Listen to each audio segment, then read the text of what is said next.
मत्स्य भगवान ने कहा, रविनंदन। तदनंतर परस्पर विजय की अभिलाषा वाले देवताओं और दानवों की उन दोनों सेनाओं में घमासान युद्ध होने लगा। नाना प्रकार के शस्त्रास्त्रों से लैस हुए दानवगण देवताओं के साथ युद्ध करते हुए एक दूसरे से भिड़ गए। उस समय वे ऐसा प्रतीत हो रहे थे मानो पर्वत पर्वतों के साथ भिड़ गए हों। देवताओं और असुरों के बीच छिड़ा हुआ वो युद्ध धर्म, अधर्म, दर्प और विनय से युक्त होने के कारण अत्यंत अद्भुत लग रहा था। उस समय रथों को पृथक पृथक आगे बढ़ाया जा रहा था, हाथियों को उत्तेजित किया जा रहा था। चारों ओर सैनिक हाथ में तलवार लिए हुए आकाश में उछल रहे थे, मुसल फेंके जा रहे थे, बाणों की वर्षा हो रही थी, धनुष का टंकार हो रहा था, मुहर गिराए जा रहे थे। इस प्रकार देवों और दानवों से व्याप्त हुए उस युद्ध ने भयंकर रूप धारण कर लिया है। वह युगातकालिक संवर्तक अग्नि की तरह को भयभीत करने लगा। दानवगण समरभूमि में पृथक पृथक हाथों से फेंके गए परिधों और पर्वतों से इंद्र आदि देवताओं पर प्रहार करने लगे। इस प्रकार रणभूमि में विजयाभिलाषी बलवान दानवों द्वारा मारे जाते हुए उन देवताओं का मुख सूख गया और वे बड़ी कष्टपूर्ण स्थिति में पड़ गए। दानवों ने उन्हें शूलों से बांध डाला। परिधों की चोट से उनके मस्तक विदीर्ण तथा वक्षस्थल चूर चूर हो गए और उनके घावों से अविरल रक्त प्रवाहित होने लगा। असुरों ने देवताओं को बाण समूहों से परिवेष्टित करके प्रयत्नहीन कर दिया। वे दानवी माया में प्रविष्ट होकर किसी प्रकार की भी चेष्टा करने में असमर्थ हो गए। देवताओं की वह सेना प्राणहित की तरह विनष्ट हुई सी दिख रही थी। असुरों ने उसे आयुध और प्रयत्न से रहित कर दिया था। तदनंतर सहस्रनेत्रधारी इंद्र वज्र द्वारा दैत्यों के धनुषों से छूटे हुए भयंकर बाणों को छिन्न भिन्न करके दैत्यों की भीषण सेना में प्रविष्ट हुए। उन्होंने प्रधान दैत्यों का वध करके दानवों की उस विशाल सेना को तामस अस्त्र समूह के प्रयोग से अंधकार में बना दिया। इस प्रकार इंद्र के पराक्रम से घोर अंधकार से घिरे हुए वे दानव परस्पर एक दूसरे को तथा देवताओं के वाहनों को भी नहीं पहचान पाते थे। इधर दानवी माया के पाश से मुक्त हुए श्रेष्ठ देवगण प्रयत्न करके दैत्येंद्रों के अंधकार में शरीरों को काटकर गिराने लगे। उस नील कांति वाले अंधकार से घिरे हुए वे दानवगण मूर्छित होकर धराशायी होते हुए ऐसे लग रहे थे मानो कटे हुए पंख वाले पर्वत हों।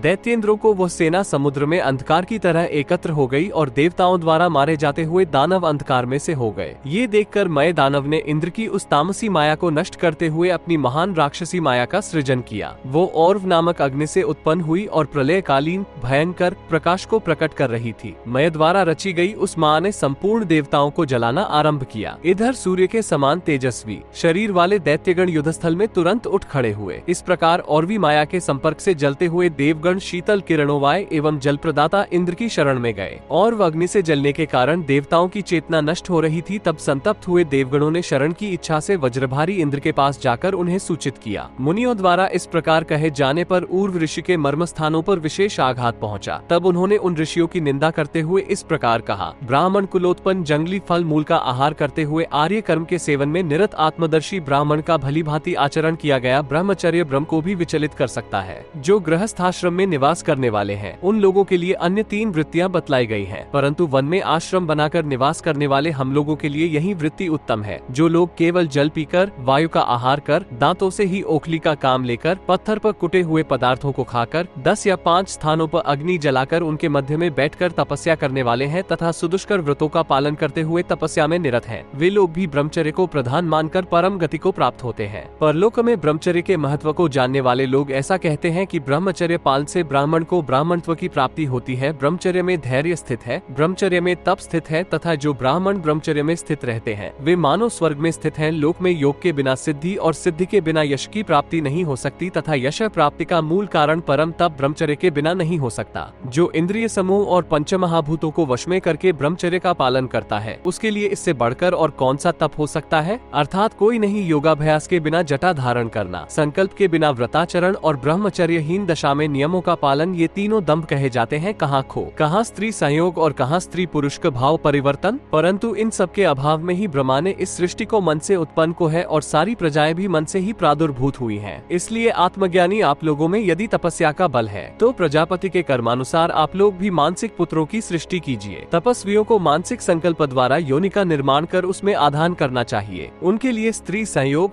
बीज और व्रत आदि का विधान नहीं है। आप लोगों ने मेरे सामने निर्भय होकर जो ये धर्म और अर्थ से होने वचन कहा है ये सत्पुरुषों द्वारा अत्यंत गति है। मेरे विचार से तो यह अज्ञानियों की उति जैसा है। मैं अपने इस उद्दीस अंतरात्मा वाले शरीर को मनोमय करके स्त्री संयोग के बिना ही अपने शरीर से पुत्र की सृष्टि करूंगा। इस प्रकार मेरा आत्मा इस वन्य वानप्रस्थ विधि के अनुसार प्रजाओं को जला देने वाले दूसरे आत्मा पुत्र को उत्पन्न करेगा। तत्पश्चात अर्व ने तपस्याएं संलग्न होकर अपनी जधि को अग्नि में डालकर पुत्र की उत्पत्ति के लिए एक कुश से अरणि मंथन किया। तब सहसा उनकी जांघ का भेद भेदन कर ईंधन रहित होने पर भी ज्वालाओं से युक्त अग्नि को जला देने की इच्छा से पुत्र रूप में प्रकट हुआ। इस प्रकार उर्व की जांघ का भेदन कर वो और्व नामक विनाशकारी अग्नि उत्पन्न हुआ, जो परम क्रोधी और तीनों लोकों को जला डालना चाहता था। उत्पन्न होते ही उसने मंद स्वर में पिता से कहा, तात मुझे भूख कष्ट दे रही है। ब्रह्मा ने कहा, विप्रवर समुद्र में स्थित बड़वा के मुख में इसका निवास होगा और मेरे उत्पत्ति स्थानभूत जल को ये सुखपूर्वक पान करेगा। जहाँ मैं जलमय हवि का पान करता हुआ नियत रूप से निवास करता हूँ, वही हवि और वही स्थान मैं तुम्हारे पुत्र के लिए भी दे रहा हूँ। पुत्र, तत्पश्चात युगांत के समय यह और मैं दोनों एक साथ होकर पुत्रहीन प्राणियों को पितृ ऋण से मुक्त करते हुए विचरण करेंगे। इस प्रकार मैंने इस अग्नि को जलभक्षी तथा अंतकाल में देवता, असुर और राक्षसों सहित समस्त प्राणियों को दग्ध कर देने वाला बना दिया। ये सुनकर उर्व ने एवमस्तु ऐसा ही हो कहकर ब्रह्म वाणी का अनुमोदन किया। तदुपरांत ज्वालामंडल से घिरा हुआ वह अग्नि अपनी कांति को पिता उर्व में निहित कर समुद्र के मुख में प्रविष्ट हो गया। इसके बाद ब्रह्मा ब्रह्मलोक को चले गए और वहाँ उपस्थित सभी महर्षि और अग्नि की प्रभा का महत्व जानकर अपने अपने स्थान को चले गए। अल 58-63 एलेल। तदनंतर उस महान अद्भुत प्रसंग को देखकर हिरण्यकशिपु उर्व मुनि को सांग प्रणाम उचार इस प्रकार बोला, भगवान ये तो अत्यंत अद्भुत घटना घटित हुई, सारा जगत इसका साक्षी है। मुनि श्रेष्ठ, आपकी तपस्या से पितामह ब्रह्मा संतुष्ट हो गए हैं। महाव्रत, आप ऐसा समझिए कि मैं आपका तथा आपके पुत्र का भृत्य है, अतः यहाँ जो कुछ कार्य हो उसके लिए मुझे आज्ञा दीजिए। मुझे अपना शरणागत समझिए, मैं आपकी ही आराधना में निरत हूँ। मुनि श्रेष्ठ, इस पर भी यदि मैं कष्ट पाता हूँ तो यह आपकी ही पराजय होगी। उर्व ने कहा, सुव्रत, यदि मैं तुम्हारे गुरु के रूप में स्थित हूँ तो मैं धन्य हो गया। तुमने मुझ पर महान अनुग्रह किया। अब तुम्हें मेरी इस तपस्या के बल से जगत में किसी प्रकार का भय नहीं है। इसके लिए तुम मेरे पुत्र द्वारा निर्मित उसी माया को ग्रहण करो, जो ईंधन रहित होने पर भी अग्निमयी और अग्नियों द्वारा भी दुर्धर्ष है। शत्रुओं का निग्रह करते समय यह माया तुम्हारे निजी वंश के वश में रहेगी। यह आत्मपक्ष का संरक्षण और विपक्ष का विनाश करेगी। ये सुनकर दानवेश्वर हिरण्यकशिपु ने एवमस्तु ऐसा ही हो यो कहकर उस माया को ग्रहण कर मुनिश्रेष्ठ उर्व को प्रणाम किया और वो कृतार्थ होकर प्रसन्नता पूर्वक स्वर्ग को चला गया। वरुण कहते हैं, यह वही माया है जो असह्य और देवताओं के लिए भी दुर्गम्य है। इसे पूर्व काल में उर्व के पुत्र और अग्नि ने निर्मित किया था। उस हिरण्यकशिपु दैत्य के मर जाने पर निसंदेह यह माया शक्तिहीन हो जाएगी, क्योंकि यह जिसके तेज से उत्पन्न हुई थी, उन उर्व ऋषि ने इसे पहले ही ऐसा शाप दे रखा है। अतः शक्र, यदि आप इसका विनाश करके सबको सुखी करना चाहते हैं तो जल के उत्पत्ति स्थान चंद्रमा को मुझे सखा रूप में प्रदान कीजिए। जल जंतुओं से घिरा हुआ मैं उनके साथ रहकर आपकी कृपा से इस माया को नष्ट कर डालूंगा, इसमें संशय नहीं है।